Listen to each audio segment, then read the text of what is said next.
This episode of Made in America is brought to you by America's Inventor Advice and Home Talk USA. Home Talk is a proud member of the King's Broadcasting Network, which has been bringing you the best in home-based innovation since 1998. Hi, everyone. Thank you so much for being with us for this episode of Made in America.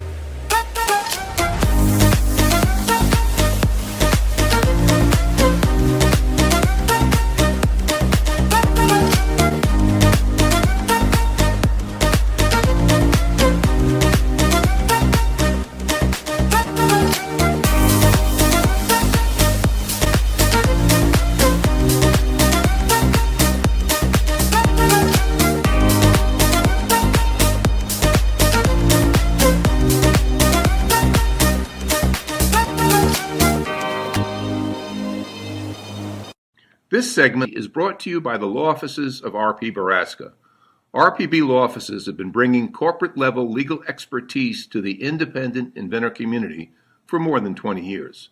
For all your inventing legal needs, trust rpblawoffices.com. Hey, welcome, America. This is the Made in America show right here on the King's Broadcasting Network. I want to welcome all of you that's now joining us from the Invent America show here. And we're just so glad to have all you guys. And this is the segment of the show that we talk about products and technology and in America that makes America great. And I'd like to welcome now. She's just sitting in her chair. She kind of has all these hats that she has to wear. So she's in the Made in America chair. The inventor lady herself, Miss Rita Crompton. So I welcome Rita, and great show. And I love how you have to switch chairs.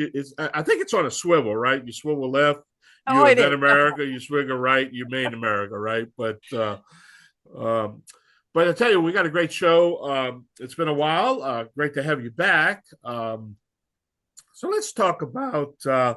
I know we talked a little bit about ASD Market Week that happened, but I know when you were out there, you were kind of peeking in on the Made America section of the show. And anything new to report out there that happened, or then we're going to talk about Kevin Cody, and it's so great to have him here.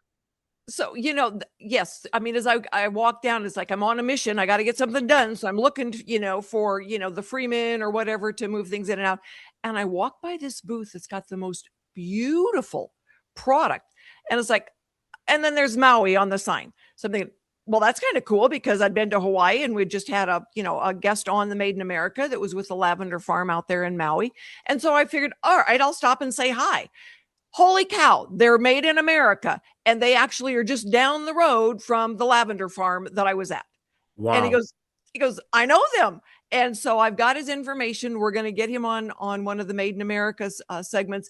And the product he has that they do themselves is just absolutely stunningly beautiful. I was absolutely amazed. Two young guys, and they just, they've got their intellectual property and they just, get it done. Yeah, there was fun stuff. There were some other things that were there that were interesting and not made in America. I am always looking for, when they've got that Made in America sign up, what is it? What do they have? And there's a lot of things that are made in America, and it's really refreshing to see that coming back. What's refreshing right now is that the tariff situation has leveled off a little bit, and now everybody's past the panic stage, and now we can all settle down to support American companies. And you can see the trend happening more and more, where these American companies are finally starting to come back home. And if you listen to an old show 4 or 5 years ago, I predicted it, what was going to happen. They were going to test the waters, but those saying the grass is not green on the other side. And now I think they realized the damage that was done. And now we're trying to get this country back going again. And the only way you're going to get it going is to produce here in America. And that's what we're trying to do, Rita. We're just trying to produce here in America. And, we also understand, that some of the raw materials can't be. That's not what we're talking about. We do understand that the raw materials, but what I can't stand is that when the raw materials come here, go abroad, assemble it and then come back in its original here. That's what really gets me, is that you're buying the same thing twice. You know what I'm saying? It don't make sense to me. Yeah, we had a lady years ago. She invented a new flagpole. It was really cool. I've got them. We've taken them to some different shows. She wanted them made in America. She really did. There was no chance. There was no chance getting it made here. The estimate was $175. All right, so default, we go to China, get a pricing, and if they had been made here at $175 a flagpole, they were just poles dumped in her yard. All right, so we go and we get the pricing, $6.75. They came all nicely boxed on a pallet. She could move it into her garage and ship it. And the aluminum was being shipped from the US to China to make them. That is ridiculous. Yeah. And, we struggle with that. We still do, to some degree, struggle with, the resources being here, but they're shipped someplace else to make them. And I think, where you asked about, AI and everything, as more of that gets in place, some of these factories have the opportunity to come back to made in America and do things at a price the consumer is willing to pay, because consumer is still God when it comes to paying for stuff. Yeah. And, also I use that term one trick pony. I use that term multi-purpose, all these terms I use. And the reason why I use them is because most of these factories are not one trick ponies. All they have to do is reprogram the machinery to handle whatever particular, product that they're producing, which makes it now more efficient. Because let's face it, the AI and the technology that we're doing is state of the art here back in the United States, because of the amount of investment that these companies are making to technology. Does that make sense? Oh, it does. And, we had a conversation here one time. It's like, well, all of this AI is going to put people out of business. And I go, telephones put people out of business, because you used to have all of these people employed as telephone operators. And when we got telephones, then all right, on every wall, and it became more, technically savvy, all right, all these people were out of business. It's happened over and over through the decades that new technology comes along, people move on because they've got to do something else. But the interesting thing about that is it's circling back around that now there's a shortage of electricians and plumbers and mechanics. And so these businesses, these jobs that had been lost at one point now are circling back around, because you don't want AI doing your plumbing. And you don't want AI doing your electric unless you plan to blow up.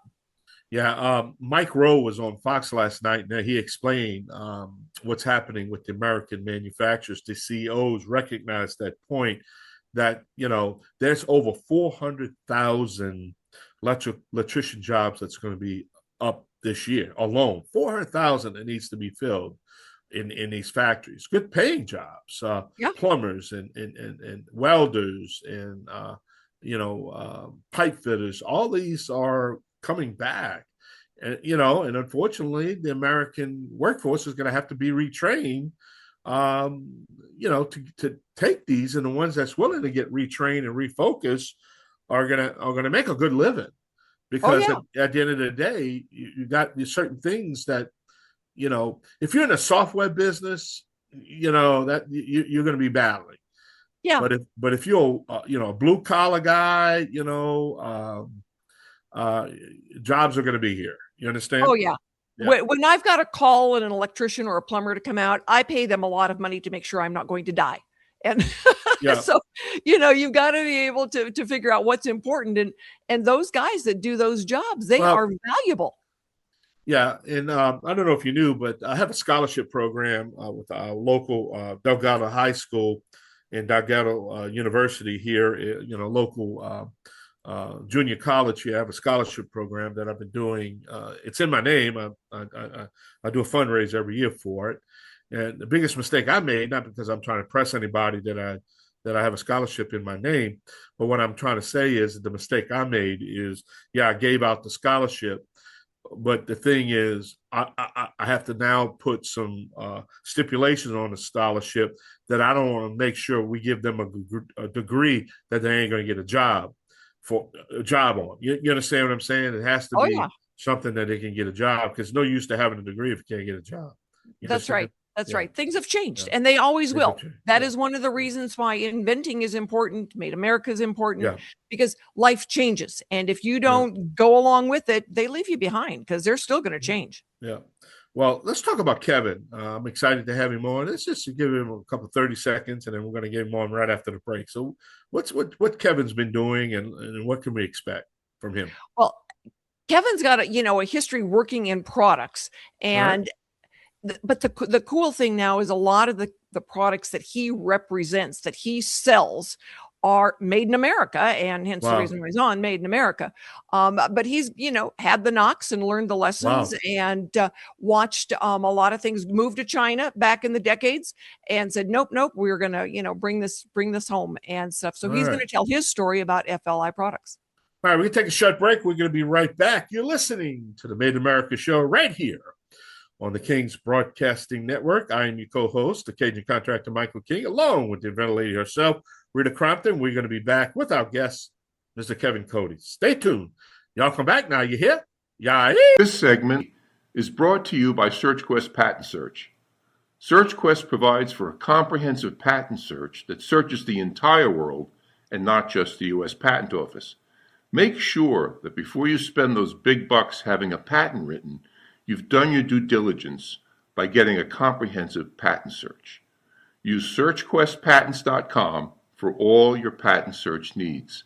They scour the world for you. Welcome back. This is the Made America show here on the King's Broadcasting Network. We want to welcome y'all each week, every week. Don't forget, each week, starting at 3 o'clock Central Time, the Home Talk USA, which is the first hour. Then we have the Inventor America, the second hour, and Made in America, the third hour. So if you're catching us between 3 o'clock and 6 o'clock on a Saturday evening, we're live. But if you catch us any other time, it's been rebroadcast or re-recorded or podcast or restreamed or whatever how you want to call it. But Rita, I tell you, I can't wait to talk to our next guest, but we have to pay some bills. So who's going to sponsor this show this hour? This segment is brought to you by Product Quick Start and Noah McNeely. Product Quick Start has been specializing in prototyping and manufacturing needs for inventors for decades. And I've had inventors tell me that they think he walks on water. I'm not really sure he belongs in that category, but he is a superhero when it comes to inventing. And my guest then is Kevin Cody, and we kind of did a little bit of an introduction in the last segment about Kevin. I've known Kevin for a few years now, and he helps people sell. So Kevin, thanks for being with us. Oh, great to be here. Enjoy it. What is FLI Products? Tell everybody. So that's a good question. Sometimes I have to ask myself that every day. But, we started back in 2003, believe it or not, as First Light Inc. And that's kind of where FLI Products came from. And over the years, I watched products come and go.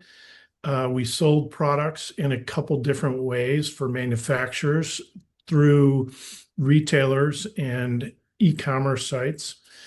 And around 2017, we noticed a big shift in the way that some manufacturers and retailers were selling their products, were sourcing their products and selling the products. And we began to think about our own longevity and whether or not we would be able to continue to be in the model of business that we had when we started and sustain itself. And so took a serious look at, do we have to pivot in order to make sure that we remain relatable to our customers, as well as develop new markets to sustain ourselves for the future? And the result was we really felt as though we needed to make a commitment to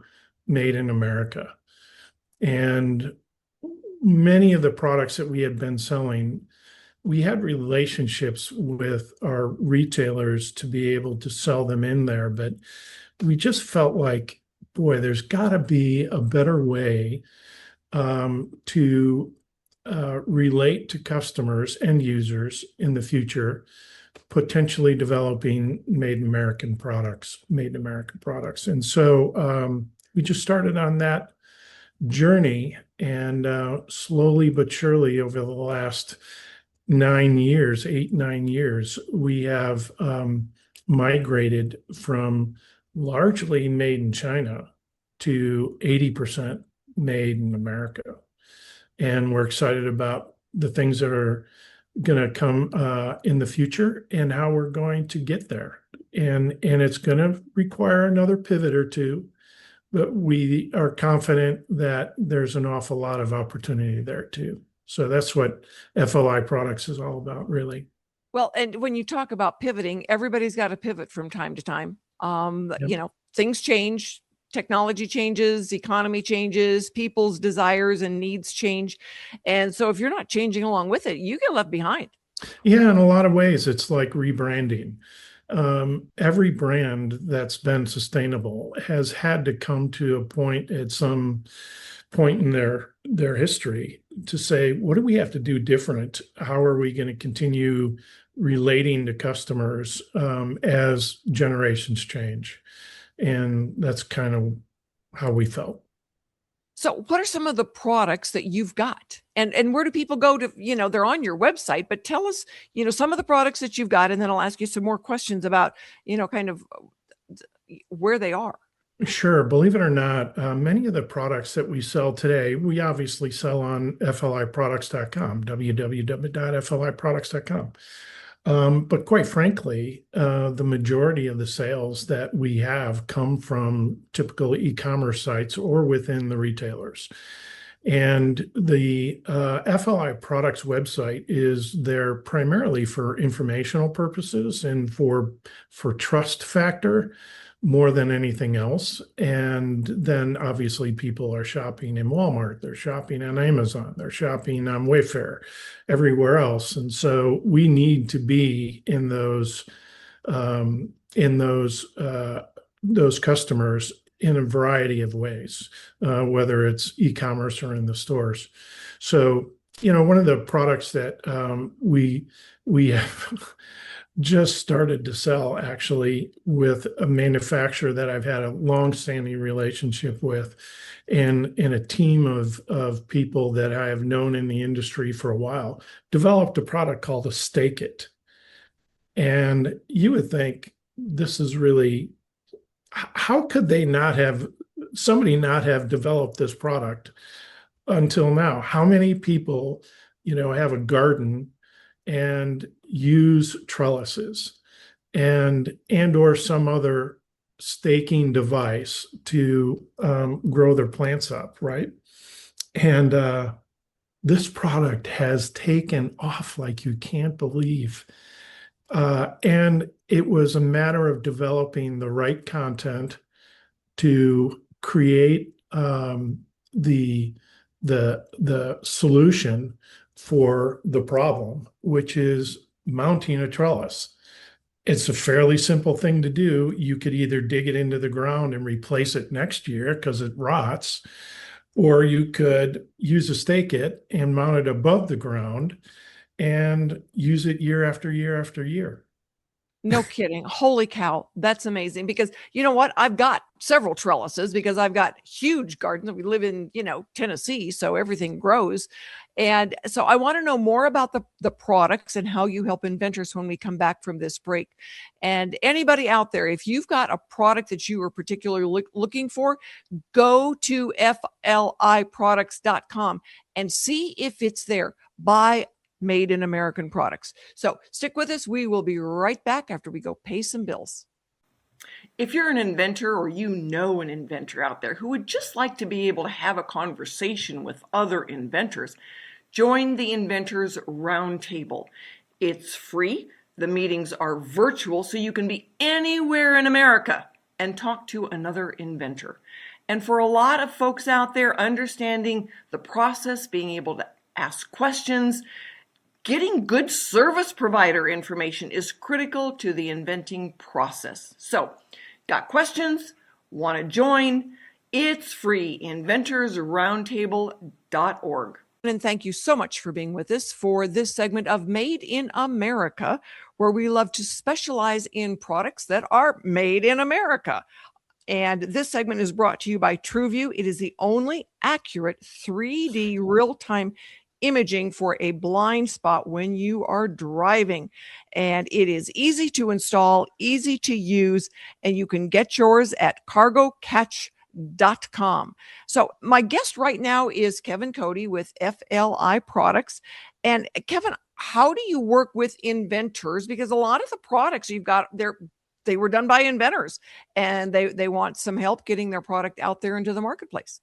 Yeah, that's a great question. While we're talking about garden, we can just kind of stay on that topic in product. But one of the manufacturers of a product we sell today called Tomato Crater. It's just a round disc that fits around the base of a plant and lets you irrigate the plant to the root system, and also catches it catches the water, but then it prevents bugs and warms the soil underneath the plant and keeps the roots warm. So it helps grow the plant faster, right? And gets you better yield. Company had been around for a lot of years and just not making any real traction, and was made by a small manufacturer in northern Minnesota called Darter Plastics. I think you've met Jason maybe, but Darter Plastics is just a small injection mold company. And Tomato Crater was originally conceived by an inventor who decided that he just kind of wanted to retire. He was in his mid-70s and said, I'm done, and gave the product back to Darter Plastics. And at the same time, I happened to be working with Darter Plastics on another product and was working through a truck driver who was developing products for truck driving, right? And one thing led to another, and Jason said to me, hey, would you be able to do what you're doing for Fred on the truck driving products and sell this Tomato Crater so we don't have to mothball the mold? So I did. We sort of reinvented the Tomato Crater, repackaged it, made a presentation to several different retailers, found out what we weren't saying right and what we were saying right, and then had an opportunity to bring it in front of Walmart at their Made in America event. And we won the golden ticket. Good. The buyer said, this is the first golden ticket I've ever given to a company, and you're it. So we've taken that product, the Tomato Crater, and it's now being sold in Walmart. Good for you. Congratulations. It was just so confirming to know that a small manufacturer in Minnesota could go and do business with a big company like Walmart. Absolutely. So next time I go through there, I'm going to look for it and say, I know this one. I know this guy. Yeah. Yeah. It's so much fun. So, what have been some of your biggest challenges that you've gone through over the years? Sourcing is really important for any inventor, and making sure that you match up who your customers are or should be with wherever the product is going to be made. And you need to be realistic about your limitations. Some people don't have the kind of cash flow to be able to support. They're just bootstrapping their business, and they need to have the right manufacturer. That's one of the challenges, is making sure that you align yourself with the right manufacturer to produce the amount of volume that you'll need. You'll need to do that homework in advance, obviously, to know how much you're going to need, but making sure that you have the right sourcing in place, the right distribution strategy in place, to be able to dovetail with the logistics you'll need is really, really important. So matching up and aligning yourself with the right manufacturer. Some guys are big and they're going to not give you the time of day. Some guys are too small and they're just not going to be able to produce enough for what you want to do for your growth. And you need to be realistic about what that growth is going to be, what it could look like. And while it's great to dream, you need to be in a position to scale it when you can, and if needed, scale back down if you can't. Yeah, I think that's one of the biggest challenges that I've seen from inventors in the last, year, is that they get to a certain point and then they hit a plateau, and they either don't have the money to scale it bigger, that their manufacturer can't do it bigger, and so you're exactly right. It's like what we see on a pretty regular basis is that they hit a plateau, and it's really hard to go any further. So when you're looking at someone's product for them, how do you determine yes or no? Usually it is it a good fit for me? We sell several different retailers in different ways, but does the inventor have the ability to see how the product is going to be merchandised? Is it really priced right compared to what the product value is going to shout out on the shelf compared to other products? So what I mean by that is you can have two widgets side by side on the shelf, and maybe they solve different problems. But when the customer is in front of the shelf making the decision about what they're going to buy, they're always going to take into account the value of what's on that shelf in terms of how it's going to accomplish solving their problem. And making sure that the pricing is going to be right is really important. And you have to be realistic about who your competition is to know whether or not that pricing is going to be right. And again, that's standing in front of the product on the shelf and realizing, is the packaging right? Is it speaking to the customer the way that it should be? Is it solving the problem that the customer really perceives? Is it really providing a unique value? All of those things are important and play into the pricing. And so I think the customers knowing the value of the product and you communicating it in a way that they can immediately tell it, you only have a few seconds to make that decision, is really, really important. Yeah, I agree with you. It's like if you can't get them to pick it up, they're certainly not going to pay for it. No. And you've got to have something on that packaging that catches their eye, that lets them know this is at least worth looking at. I know when I was writing murder mysteries, and I would stand down the aisle, and it's like, all right, I would watch people and what they picked up and the color on the cover. Yeah. It made a huge difference. And so we would always look at being in that cover and would say, I don't have $1 million to teach someone that an apple is something that you play with instead of something that you eat. So the words now become very important. Absolutely. That's a fun part of marketing, right? Yep.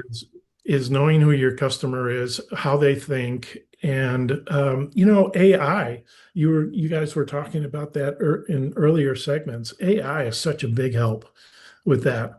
And I think if I were going to college today, I'd probably want to be in psychology, because understanding how the customer asks questions to be able to solve a problem for themselves is the biggest advantage of AI today. Yeah. I mean, we look at the name of a product and then a short tagline.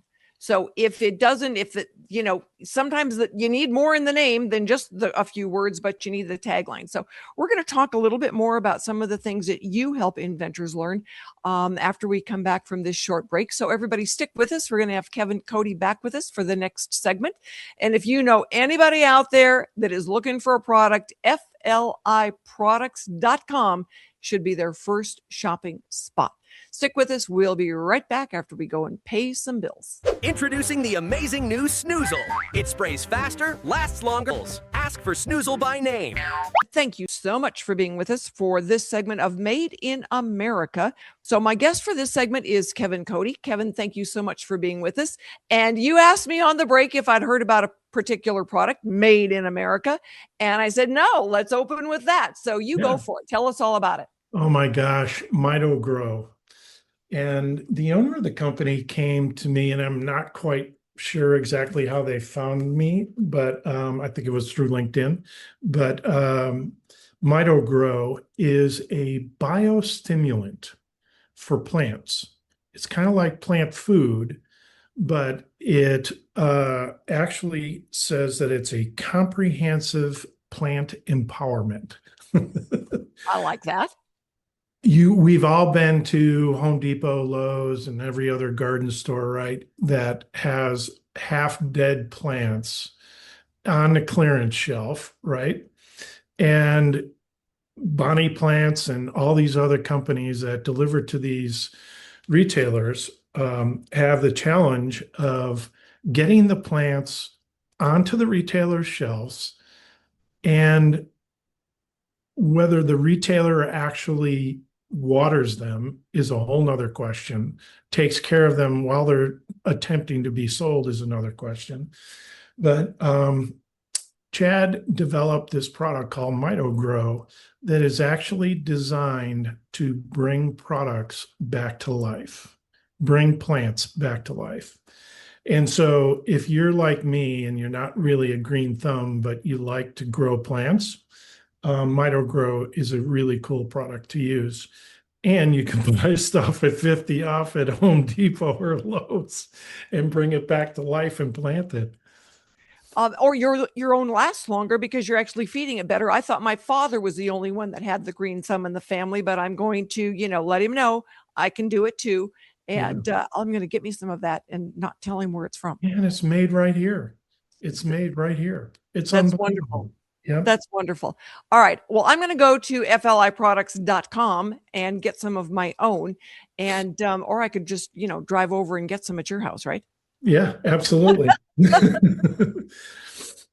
Oh shoot! They make them for plants inside and outside, and a variety of other applications. So you can really apply it to your lawn if you wanted to, but it's really designed around plants and trees and shrubs and indoor and outdoor plants. Very cool. Very cool. So, as we are kind of wrapping up this segment of Made in America, what kind of advice do you have for inventors who really want to be able to manufacture in America? I would say, getting back to the original or the comments that I made earlier, it's okay to swing for the fences. It really is. And you should dream big always. But you have to be realistic about your limitations, and you have to understand that going to market with the right manufacturer, the right size, at the right time is really part of the business decision in bringing a product to market. And it's just important to align yourselves with the right companies to do that with at the stage of growth that you're in. And then regularly reassessing, where are you? Where do you want to be? How are you going to get there? And who do you need to be there with? How are you going to surround yourself with the right people that are going to help you get there too? And they're there at every stage. They are. I mean, it's kind of like the advice I give. It's like, you dream in fantasy land, then you've got reality check. And if you blend those together and end in happy land, everybody is happy, right? And make money. Well, yeah. Well, that's part of happy land. Got to put some money in the pocket instead of money always going out. And for some inventors, being able to get that help in the door is what allows them to get the check in. And they say, well, I'm only getting, 5% or 7% of wholesale pricing. And it's like, but when you go to the bank, you take money out. This is a check you actually get to deposit in your name. Yeah. And they go, oh yeah, well that is a big plus. Yeah, that's a hard thing for a lot of inventors, especially I think young businesses to understand is that when you get the right talent alongside you, it's not going to be cheap. No, and they'll say, well, if I do it myself, I get to keep all the profits. It's like, exactly where are you with that? Mhm. Because that multiple of 5 hits you harder than it does a bigger player. And Mhm. well, what are you talking about? It's like, well, if it's a $20 product, you've got to be able to make it, package it, and insure it and get it here for 4. Mhm. Well, I can't do that. Well, there you go, because the consumer is God when it comes to what they're going to pay. Yep. Yeah. And if it's a $20 product, it's a $20 product. And this is the formula. Well, how did you come up with that? The store bought it for 10. Mhm. And, a distributor, they got it for 5. Yeah. Well, nobody ever told me that. Yes, I did. I just told you right now. And that is the reality check. That is. And And- everybody's going to make money along the way. Exactly. So, we want to let everybody know FLI Products is where to go to find American-made products. And if you are trying to get a product teed up, Kevin Cody at FLI Products may have some really good advice for you, or may be able to be a retailer, reseller of your product. So FLI Products, we will get that posted online. Any closing comments you have, Kevin? Don't forget, nothing happens until you sell something. There you go. Closing remarks. So everybody be with us next week when we will have another segment of Invent America and Made in America and Home Talk USA. We want to thank our founder and father, Michael King, for being our host and making sure that we are always on with King Productions. See you next week, everybody.